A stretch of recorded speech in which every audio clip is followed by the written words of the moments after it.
ತಮಗೆ ಮತ್ತು ಇಡೀ ವಾರ್ತಾಭಾರತಿ ತಂಡದ ಎಲ್ಲ ಪತ್ರಕರ್ತರಿಗೆ, ಸಂಪಾದಕರಿಗೆ ಮತ್ತು ಕಾರ್ಯನಿರ್ವಹಿಸ್ತಾ ಇರುವಂಥ ಎಲ್ಲ ಸಿಬ್ಬಂದಿ ವರ್ಗಕ್ಕೂ ಶುಭ ಹಾರೈಸ್ತೀನಿ. ವಾರ್ತಾಭಾರತಿ ಪತ್ರಿಕೆ ಮತ್ತು ಯೂಟ್ಯೂಬ್ ವಾಹಿನಿ, ಮೊದಲು ಪತ್ರಿಕೆ ವಾರ್ತಾಭಾರತಿನ ಗಮನಿಸ್ತಾ ಇದ್ದೆ. ಈಗಲೂ ವಾರ್ತಾಭಾರತಿ ಪತ್ರಿಕೆ ಮನೆಗೆ ಬರ್ತಾ ಇರುತ್ತೆ, ಓದ್ತಾ ಇರ್ತೀನಿ. ಸಮಗ್ರವಾದಂಥ ಒಂದು ವಸ್ತುನಿಷ್ಠವಾದಂಥ, ಪಾರದರ್ಶಕವಾದಂಥ, ನಿಷ್ಪಕ್ಷಪಾತವಾದಂಥ ಒಂದು ವರದಿಯನ್ನು ಪತ್ರಿಕೆ ಮಾಡ್ತಾ ಬರ್ತಾ ಇದೆ. ಎಲ್ಲ ಸಮುದಾಯಗಳ ಧ್ವನಿಯಾಗಿದೆ. ಇವತ್ತು ಮಾಧ್ಯಮಗಳು ವಿಶ್ವಾಸಾರ್ಹತೆಯನ್ನು ಉಳಿಸ್ಕೊಂಡಿಲ್ಲ. ಕೆಲವು ಮಾಧ್ಯಮಗಳು ವಿಶ್ವಾಸಾರ್ಹತೆಯನ್ನು ಉಳಿಸ್ಕೊಂಡಿದ್ದಾವೆ.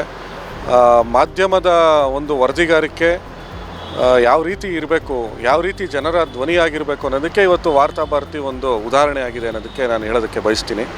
ವಾರ್ತಾಭಾರತಿ ಯಶಸ್ವಿಯಾಗಲಿ. ವಾರ್ತಾಭಾರತಿಯ ಯೂಟ್ಯೂಬ್ ವಾಹಿನಿ ಕೂಡ ತುಂಬ ಚೆನ್ನಾಗಿ ಬರ್ತಾಯಿದೆ. ಎರಡನ್ನೂ ಕೂಡ ಗಮನಿಸ್ತಾ ಇದ್ದೀನಿ. ಇವತ್ತು ಜನ ಮಾಧ್ಯಮಗಳನ್ನು ನಂಬದೇ ಇರುವಂಥ ಒಂದು ಸ್ಥಿತಿಗೆ ಹೋಗಿದ್ದಾರೆ. ವಿವರವಾದಂಥ, ವಸ್ತುನಿಷ್ಠವಾದಂಥ ವರದಿ ಸಿಗ್ತಾ ಇಲ್ಲ.